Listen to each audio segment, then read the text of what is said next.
9 फरवरी 2025 सरकारी मुलाजमीन और पेंशन के लिए अपडेट में लेकर आया हूं। आज एतवार का दिन है और आज तमाम सरकारी मुलाजमीन को छुट्टी होती है, तो आज के दिन थोड़ी सी गर्मा गर्मी और कुछ ऐसा नोटिफिकेशन आपके सामने लेके आया हूं जो कि आपके लिए थोड़ा सा परेशान कुन होगा। और इस वाले से फाइनेंस डिवीजन का अहम तरीन एक नोटिफिकेशन है, उसका भी जिक्र करेंगे। तो तमाम दोस्त जो है वो वीडियो को एंड तक लाजमी देखें और चैनल पे नए हैं इसको सब्सक्राइब ज़रूर कर लें ताकि आने वाली नई खबरें आप तक पहुंचती रहें।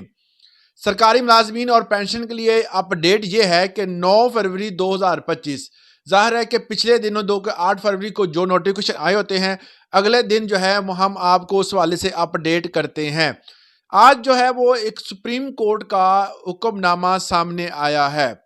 इस हुक्मनामे में वाज़िया तौर पर यह कह दिया गया है कि तमाम तर मुलाजमीन जिनके बच्चे पहले जॉब ले सकते थे, मतलब इस वाले से ये है कि आपने, तो इसको बताने से पहले मैं आपको इसका एक बैकग्राउंड बता दूं, फिर इस नोटिफिकेशन को या इस हुक्मनामे को बाद में डिस्कस करेंगे। पहले मैं आपको बता दूं कि 17A रूल जो है वो क्या होता था, उसके बाद ये आपको हुक्मनामा बेहतर समझ आ जाएगा।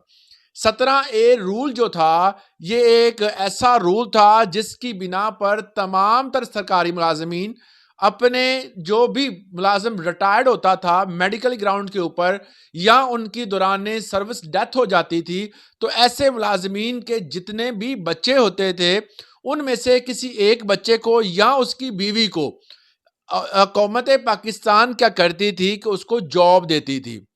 और वो जो जॉब होती थी वो ग्रेड 1 से लेकर 6 के अंडर जो है वो जॉब दी जाती थी।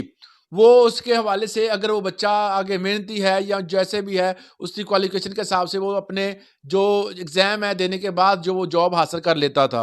अब सुप्रीम कोर्ट का ये हुक्मनामा है, मुअज़्ज़ज़ अदालत है, आखिरी अदालत पाकिस्तान में ये समझी जाती है कि इस का हुक्मनामा जो होता है उसके बाद कवानीन अगर आप अपील करना चाहें तो आप अपील नहीं कर सकते। मगर कुछ कवानीन में अभी भी लचक पैदा की गई है, कुछ अमेंडमेंट हुई है लॉ में, तो उस हवाले से आप अब अपील कर सकते हैं। दूसरा ये बात अहम है, ये है कि सुप्रीम कोर्ट ने इस हवाले से वाज़िया तौर पर यह अब कह दिया है कि कोई भी बंदा दौरान सर्विस अगर किसी बंदे की डेथ हो जाती है या वो मेडिकल ग्राउंड पर रिटायर्ड होता है, तो ऐसे बंदों को, जो बंदे इस तरह रिटायरमेंट मतलब दुनिया फानी से चले जाते हैं, उनके बच्चों को अब जॉब नहीं मिलेगी। हालांकि इससे पहले सुप्रीम कोर्ट का एक हुक्मनामा था जिसमें ये बताया गया था कि जो ग्रुप इंश्योरेंस है वो हर एक जित मुलाजम के जो भी अहल खाना उसको दी जाएगी। अनफॉर्चुनेटली ऐसा ना हो सका, मगर अब जो है ये हुक्मनामा आया और इसके आने के फौरन बाद फाइनेंस डिवीजन का एक नोटिफिकेशन सामने आ गया है। और उस नोटिफिकेशन के मुताबिक जो है, इस नोटिफिकेशन के मुताबिक ये कहा गया है कि कोई भी मुलाजम अगर दौरान सर्विस उसकी डेथ हो जाती है तो उसके बच्चों को अब नौकरी नहीं मिलेगी।